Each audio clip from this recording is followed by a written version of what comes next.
இன்றைய நாளிலும் கூட வாசிக்கலாம். மத்தேயு 1 அதிகாரம் 23 வசனம்.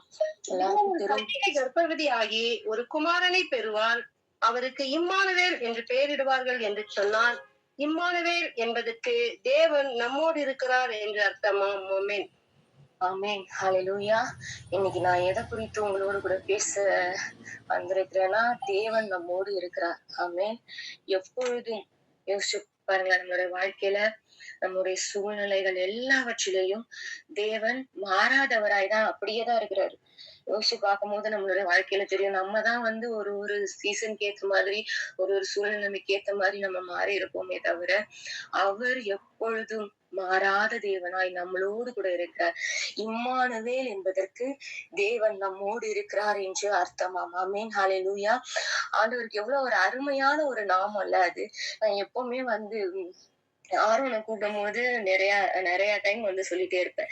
இம்மானுவேல் என்பதற்கு தேவன் நம்மோடு கூட இருக்கிறார், தேவன் என்னோடு கூட இருக்கிறார் அப்படின்னு சொல்லி சொல்லி அவனை நான் கூப்பிட்டுட்டே இருப்பேன். அந்த பேர் நான் அவனுக்கு வைக்கணும்னு நினைக்கல. பட் ஆண்டவருடைய கிருபையினால, ஆண்டவருடைய சித்தத்தின்படி அந்த பேர் நான் அவனுக்கு வச்சேன்.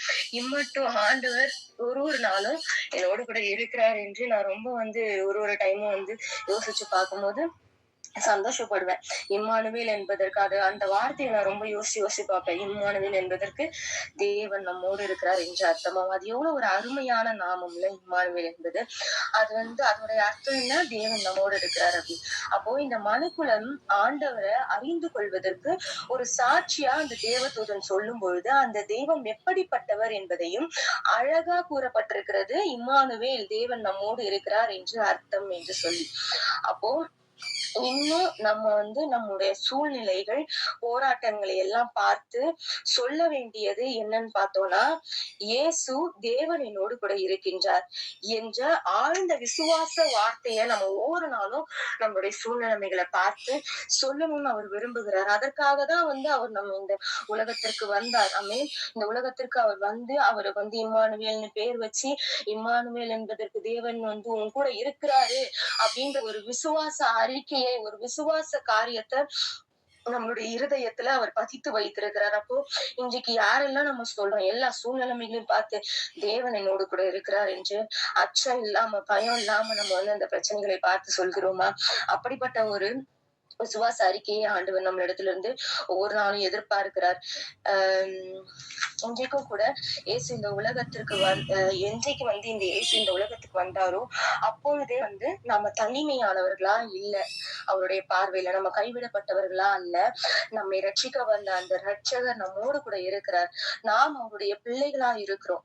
ஆமென். நாம் அவருடைய பிள்ளைகளா, அவருடைய மனதுக்கு விருப்பமான, அவர் ஆசைப்படுற பிள்ளைகளா நம்ம ஒவ்வொரு நாளும் அவருடைய பார்வையில இருக்கிறோம். இன்றைக்கும் சோர்ந்து போய் கலக்கத்தோட, கண்ணீரோட, பாரத்தோட, இன்னைக்கு பல வேதனையோட, இருதயத்துல பல கேள்விகளோட இதை நீங்க கேட்டுட்டு இருக்கலாம்.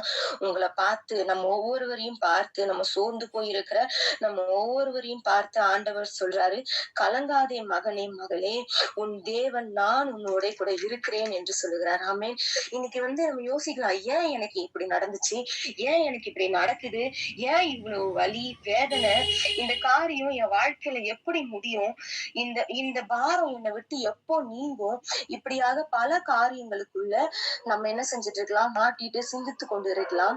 எல்லாவற்றிலேயும் நம்மை விடுதலையாக்க அவர் இருக்கிறார் என்ற அசைக்க முடியாத விசுவாசம் நம்மளிடத்துல இருக்குமானால், நிச்சயமாக நம்ம எல்லாவற்றையும் தாண்டி எல்லா சூழ்நிலைமைகளையும் மேற்கொள்ளக்கூடிய பலன் அவர் நம்மளுக்கு தருகிறவராக இருக்கிறார். ஆமென். நம்ம யோசிக்கலாம், இது ஏன் தாமதமாகுது, இது ஏன் இப்படி இருக்குன்னு. ஆபகுக்கு 2:3 கூட நம்ம வாசிக்கிறோம் இல்லையா? நம் காரியங்களை தாமதித்தாலும் அதுக்கு நீ காத்திரு, அது நிச்சயமா வரும், அது தாமதிப்பதில்லை என்று சொல்லப்பட்டிருக்கிறது.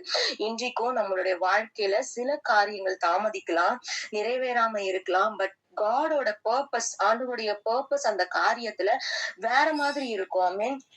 நம்ம ஒரு விதத்துல யோசிப்போம். நம்ம ஒரு திட்டம் போட்டுட்டு இருப்போம். நம்ம வந்து இந்த காரியம் இப்படிதான் அப்படின்னு நம்ம யோசிச்சுட்டு இருப்போம். ஆனா ஆண்டவருடைய காரியம் வேறுபட்டதா இருக்கிறது. ஆமென். நம்ம வந்து டெம்பரவரி ஹாப்பினஸ தான் வந்து நம்ம விரும்பி யோசிப்போமே தவிர, ஆண்டவர் வந்து நம்மளுடைய வாழ்க்கையில பர்மனன்ட் சொல்யூஷன குடுக்கிறவரா இருக்கிறார். எப்பவுமே நிரந்தரமான ஒரு தீர்வை, நிரந்தரமான ஒரு சந்தோஷத்தை கொடுக்கிறவரா இருக்கிறார். நம்மளுடைய சுயத்தினால எடுக்கிற ஒவ்வொரு விஷயங்களும், ஒவ்வொரு காரியங்களும், ஒவ்வொரு முடிவுகளும் நம்மளுக்கு வந்து டெம்பரவரி, அதாவது நிரந்தரமற்ற ஒரு சந்தோஷத்த தான் குடுக்கும். ஆனா ஆண்டவர் குடுக்குற சந்தோஷம் நிரந்தரமாய் நம்ம இடத்துல இருக்கும். அப்போ எந்த காரியத்துக்கு நீங்க இந்த நேரத்துல காத்திருந்தாலும் அது தாமதிக்குதேன்னு யோசிக்காம அதற்கு பொறுமையாய் காத்திருக்கும்போது நிச்சயமாய் ஆண்டவர் நமக்கு நல்ல ஒரு முடிவை கொடுக்கிறவரா இருக்கிறார். அதான் அந்த வசனம்,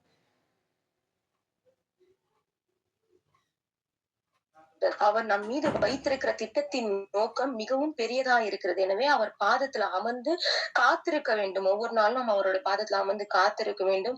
ஏனென்றால் இம்மானுவேல் தேவன் நம்மளோடு கூட இருக்கிறார். ஹalleluya.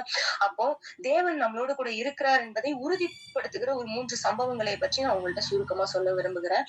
வேதத்தின் அடிப்படையில் வேதத்தில் நடந்த சம்பவங்களை நம் வாழ்வோடு ஒப்பிட்டு பார்க்கின்ற வண்ணம் ஒரு 3 காரியத்தை சொல்ல விரும்புறேன். முதலாவது பார்த்தோம்னா, மடிந்து போக மாட்டோம், இம்மானுவேல் நம்மோடு இருக்கிறார்.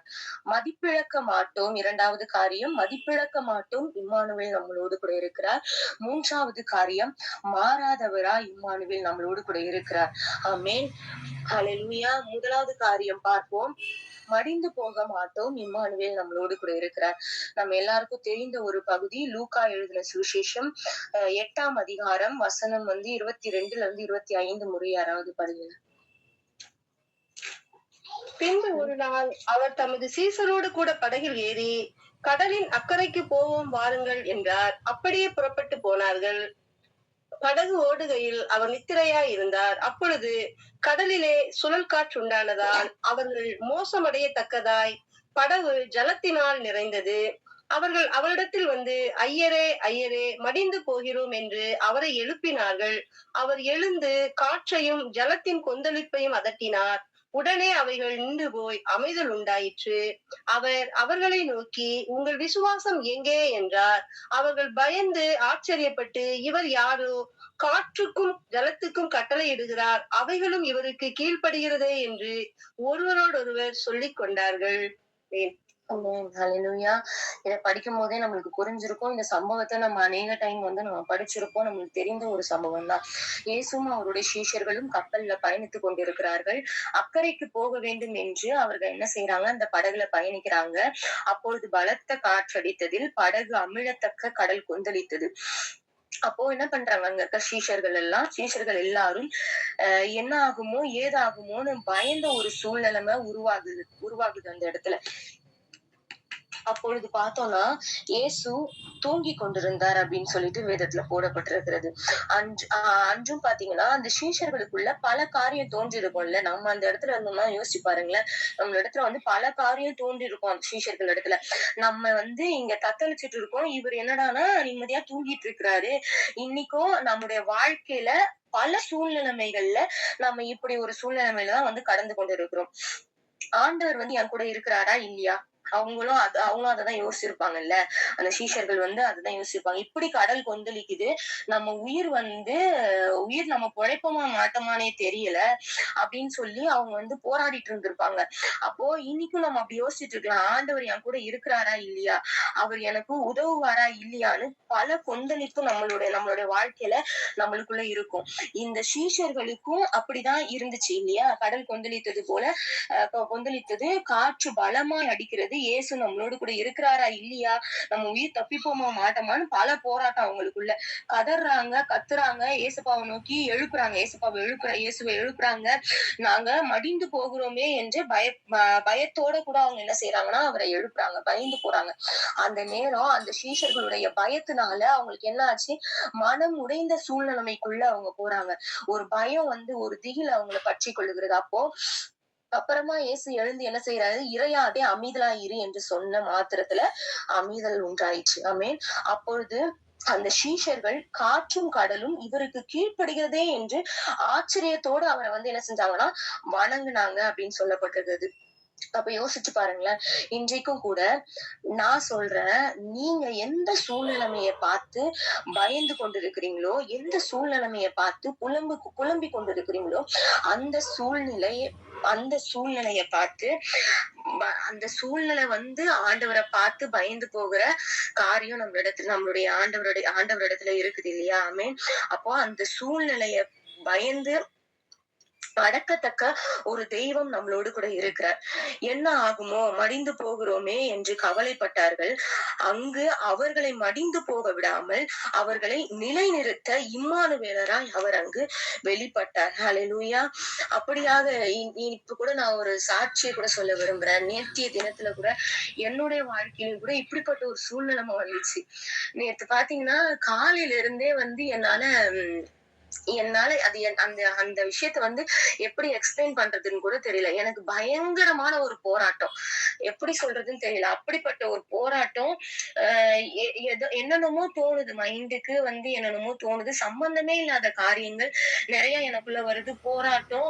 அப்படியே சோர்ந்து போய் நான் உட்கார்ந்துட்டு இருக்கிறேன். அப்பயும் அந்த அந்த டைம்லயுமே நான் ஆண்டவர்ட்ட ஜெபிச்சுட்டே இருக்கிறேன். "ஏசப்பா எனக்கு இந்த போராட்டம் எதுக்காக வருதுன்னு தெரியல. எந்த ஒரு காரியத்த நீங்க எனக்கு வெளிப்படுத்துறீங்கன்னு தெரியலன்னு" சொல்லிட்டு நான் அப்படியே அந்த போராட்டத்துக்குள்ளேயே காலையில பிள்ளைங்கள நான் ஸ்கூலுக்கு அனுப்பிச்சுட்டு நான் ஸ்கூலுக்கு போற வரைக்குமே அந்த போராட்டத்துக்குள்ள போராடிட்டு இருக்கேன். என்ன சூழ்நிலைமை என்ன மாதிரியான சூழ்நிலைமைனே தெரியல. ஒரு மாதிரி மனசு பாரமா இருக்கு. ஏதோ ஒண்ணு நடக்க போகுது அப்படின்ற மாதிரி ஒரு சிந்தனை. எனக்கு ஏதோ ஒண்ணு ஆக போகுது அப்படின்ற மாதிரி ஏதோ ஏதோ ஒரு விஷயங்கள் என்னோட மைண்ட போட்டு குழப்பிட்டே இருக்கு. நான் என்ன பண்றதுன்னு தெரியல. அப்புறம் நான் என்ன பண்ணேன்னா சாயங்காலம் ஒரு ஒரு ஒரு 3:00 ஒரு 2:40 என்ன பண்ணேன்னா போன் எல்லாம் வந்து சுவிட்ச் ஆஃப் பண்ணிட்டு உட்காந்து பிரேயர் பண்ண ஆரம்பிச்சுட்டேன். நான் வந்து ஓகே, இதுக்கு மேல வந்து நம்மளால தாங்க முடியாது அப்படின்னு சொல்லிட்டு ஆண்டவர் ஏதோ ஒரு காரியத்தை உணர்த்துறாரு அப்படின்றதுனால நான் உட்காந்து நல்லா பிரைஸ் பண்ணிட்டே இருந்தேன். பிரைஸ் பண்ணிட்டு நல்லா ஆண்டவருடைய பலத்த, ஆவியானவருடைய கிருபைய பெற்றுக்கொண்டு அந்த பிரேயர முடிச்சேன். ஆண்டவர் வந்து என்ன பலப்படுத்தினாரு. அந்த சிந்தனையில உள்ள எல்லா போராட்டத்தையும் நீக்குனாரு. கரெக்ட்டா நான் வந்து ஸ்கூலுக்கு போறேன். பிள்ளைங்கள கூப்பிடுறதுக்கு. பாத்தீங்கன்னா ரெகுலரா போற ஒரு ஏரியா தான். அந்த ஏரியால வந்து ஒரு பெரிய லாரி நின்னுட்டு இருந்தது. அந்த லாரிக்கு பின்னாடி ஒரு 2, 3 குட்டியான கார்லாம் நின்னுட்டு இருந்துச்சு. நான் ஸ்ட்ரெயிட்டா போக வேண்டியது. பட் வந்து அங்க போனோம்னா நான் டிராபிக்ல மாட்டிப்பேன். பிள்ளைங்களுக்கு ஸ்கூலுக்கு லேட் ஆயிடும் அப்படின்றதுக்காக லெஃப்ட்ல ஒரு சந்துல பூந்து நான் போலாம் அப்படின்னு சொல்லிட்டு லெஃப்ட்ல ஏறிட்டேன். ஏறி அந்த சந்துக்குள்ள போகிறேன். கரெக்டா ஒரே ஒரு செகண்ட் தான். ஒரு செகண்ட் நான் தாமதமாயிருந்தாலும் அந்த இடத்துல என்ன நடந்திருக்கும்னு தெரியல. அந்த லாரி பாத்தீங்கன்னா மேல மெயின் ஒயர்ல பட்டு அந்த மெயின் ஒயர் வந்து என்ன ஆச்சு, அந்த மெயின் ஒயர்ல இருந்து பொறி அப்படியே அந்த நெருப்பு வந்து கொட்டுது. நெருப்பு அப்படியே அவ்வளோ ஒரு நெருப்பு. எனக்கு வந்து அதை எப்படி எக்ஸ்பிளைன் பண்றதுன்னு தெரியல. அப்படி ஒரு சாட்சியா ஆண்டவர் நேத்து என்ன நிறுத்தினாரு. அந்த இடத்துல பாத்தீங்கன்னா ஒரு செகண்ட் நான் தாமதமா அந்த இடத்துல திரும்பி இருந்தேன். 1 மினிட் கூட இல்ல.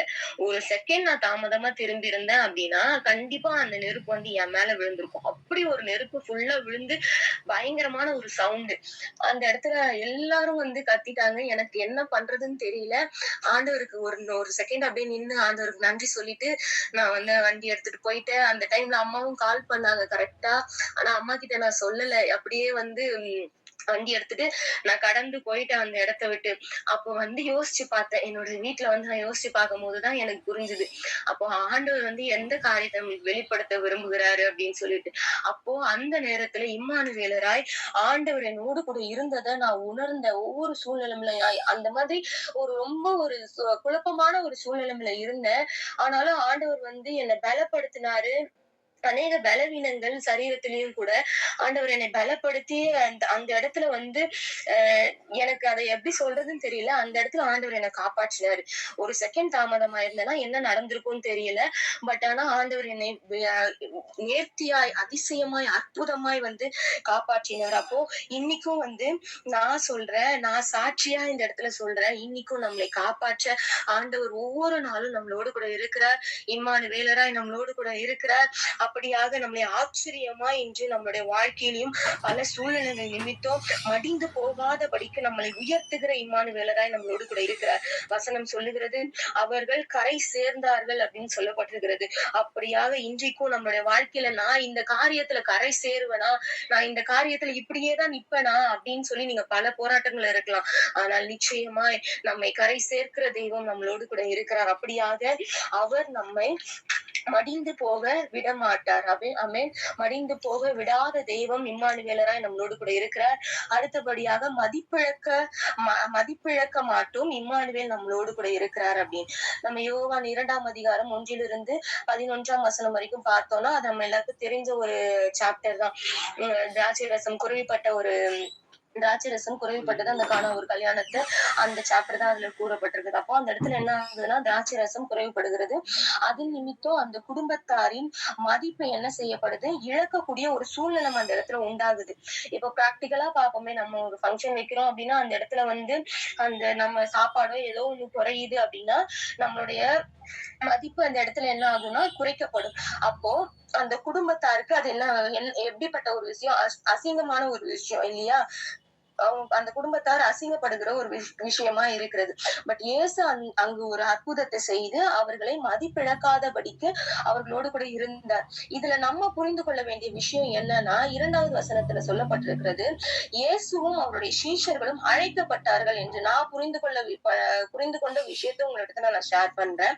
இந்த இடத்துல அழைக்கப்பட்டார்கள் என்று சொல்லப்பட்டிருக்குது. அப்போ இயேசுவை அங்கு அழைத்ததின் மூலம் அங்கு அவர்களுக்கு ஒரு அற்புதம் நடந்தது. இன்னைக்கும் சிம்பிளா நம்ம புரிஞ்சுக்க வேண்டிய விஷயம் என்னன்னா, இன்று நம்மளுடைய வாழ்க்கையில அநேக காரியங்கள்ல ஆண்டவரை நம்ம அழைக்காம ஏதாவது செஞ்சுட்டு அவஸ்தைப்படுறோமா இல்லையா? யோசிச்சு பாருங்க.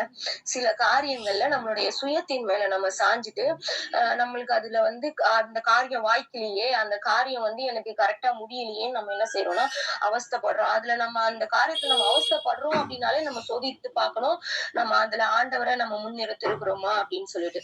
அப்போ அன்று தண்ணீரை திராட்சரசமாக மாற்றி அதிசயத்தை செய்த தேவன் இன்று நம்மளோடு கூட நின்று நம்மை பலப்படுத்துகிறவரா இருக்கிறார். அப்ப நம்ம என்ன செய்யணும்னா தினம்தோறும் எந்த ஒரு காரியமா இருந்தாலும், சின்ன விஷயமா இருந்தாலும் அதுல ஆண்டவரை அழைத்து அவரை நம்ம முன்னிறுத்தும் பொழுது அவர் ஆச்சரியமாய் நம்மளோடு கூட இருக்கிறவரா இருக்கிறார். ஆச்சரியமாய் அந்த காரியத்தை செய்து முடிக்கிறவரா இருக்கிறார். அப்போ தைரியமா சொல்றேன், இயேசு நம்முடைய வாழ்க்கையில ஒரு காரியத்துல அழைக்கப்பட்டிருந்தார்னா அந்த காரியத்துல நமக்கு தலைகுனிவு வராது, அவமானம் வராது, அதுல நமக்கு தோல்வி நிச்சயமா இருக்காது. நம்ம மதிப்பிழந்து போற மாதிரி ஒரு காரியம் அந்த இடத்துல நிச்சயமாய் நடக்காது. அதே இடத்துல கர்த்தர் நம்மள என்ன செய்வார்னா நம்மளுடைய மதிப்பை பெருக பண்ணுகிறவரா இருக்கிறார். நீங்க யோசிச்சு பாத்தீங்கன்னா தெரியும், நம்மளுடைய வாழ்க்கையில சில நேரங்களில நம்ம மனிதர்களால மதிக்கப்படாத சூழ்நிலைமைகள் இருந்திருக்கும். மனிதர்களால நம்மள பேசின சூழ்நிலைமைகள் எல்லாம் எத்தனையோ ஒவ்வொருவருமே நம்ம அந்த காரியத்தை நம்மளுடைய வாழ்க்கையில ஃபேஸ் பண்ணிருப்போம் இல்லையா?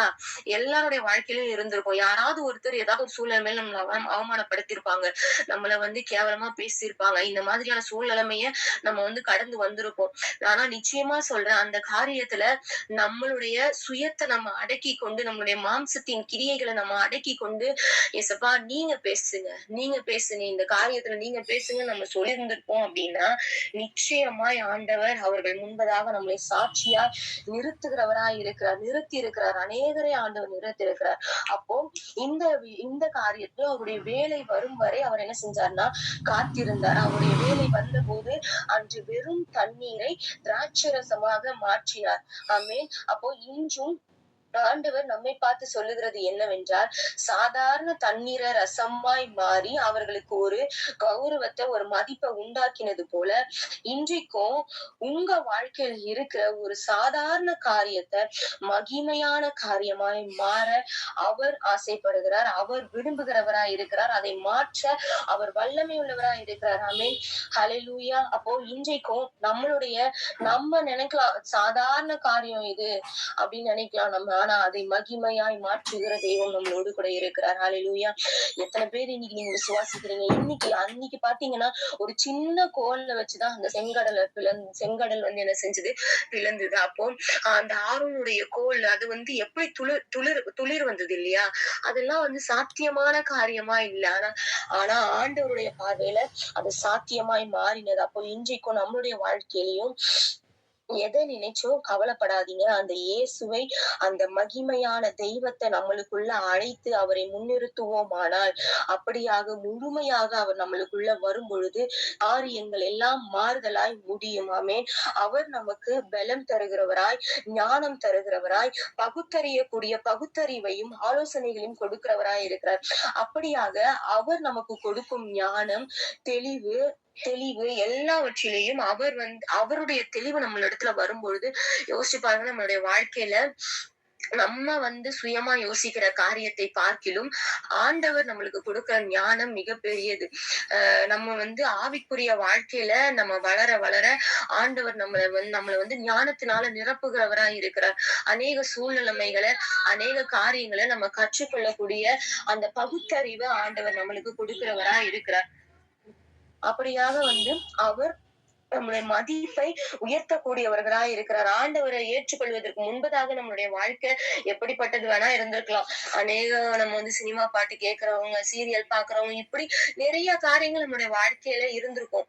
ஆனா ஆண்டவரை முழுமையா நம்ம ஏற்றுக்கொள்ளும் போது அந்த காரியம் எல்லாம் என்ன செய்யும்னா, படிப்படியாய் நம்மளுக்குள்ள இருந்து குறையறத நம்ம கண் கூட பார்க்கலாம். அதை நம்ம உணரலாம். அப்படியாக அந்த மாதிரியான உலக பிரகாரமான காரியங்களில் இருந்து எல்லாம் நம்மளை பிரித்தெடுக்கிறவரா இருக்கிறார். நம்மளுடைய மதிப்பை கூட்டுகிறவரா இருக்கிறார். அப்படிப்பட்ட இம்மானுவேலராய் தேவன் நம்மளோடு இருக்கிறார். ஆமென். ஹல்லேலூயா. அப்போ மூன்றாவது காரியம், மாறாதவராய் இம்மானுவேல் நம்மளோடு கூட இருக்கிறார். இந்த வசனத்தை மட்டும் வாசிங்க. ஏசாயா 46 அதிகாரம் 4வது வசனம். உங்கள் முதிர் வயது வரைக்கும் நான் அப்படி செய்வேன். நரை வயது மட்டும் நான் உங்களை தாங்குவேன். நான் அப்படி செய்து வந்தேன்.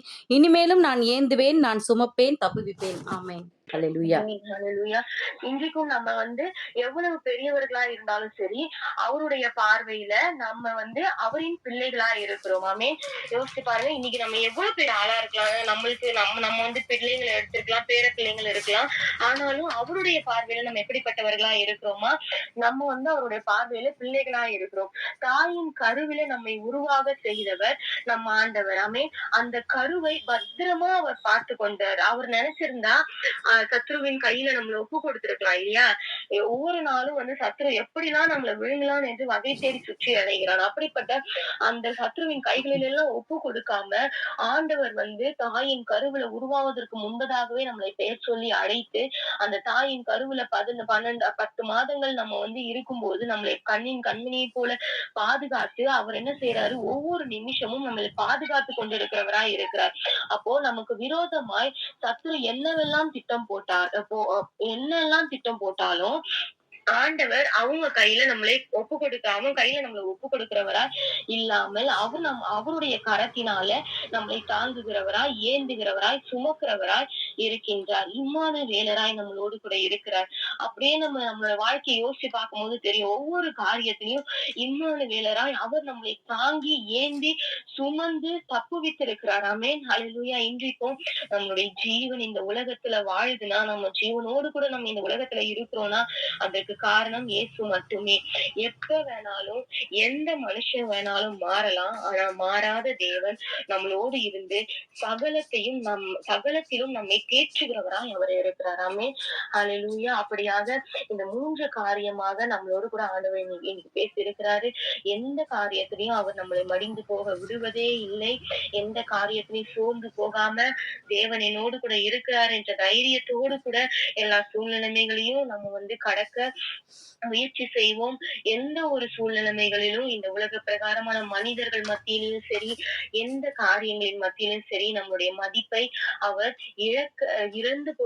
நம்ம மதிப்பை இழந்து போனவர்களாய் நிற்கக்கூடியவர்களாய் நம்மளை பார்க்காம மதிப்பை உயர்த்துகிறவராய், நம்முடைய மதிப்பை ஒவ்வொரு நாளும் உயர்த்துகிறவராய் இருக்கிறார். அப்படியாக அவருடைய அன்பு எப்பொழுதும் மாறாததாய் நம்மளோடு கூட இருக்கிறது. ஹல்லேலூயா. கர்த்தர் இந்த சத்திய வசனங்களை நம்மளுக்கு இன்று ஆசீர்வதிப்பாராக. தேவன் நம்மோடு கூட இருக்கிறார். இம்மானுவேலராய் தேவன் நம்மளோடு கூட இருக்கிறார் என்று நம்ம இந்த நேரத்துல அவருடைய கரத்துல நம்மளை அர்ப்பணித்து, அந்த இம்மானுவேலருடைய கரங்களில நம்மளையும், நம்மளுடைய குடும்பத்தையும், நம்மளுடைய இந்த பிரேயர் டீமையும் ஒப்பு கொடுத்து கர்த்தரால் ஏவப்பட்டவர்கள் யாராவது ஒருவர் ஜெபிக்கலாம்.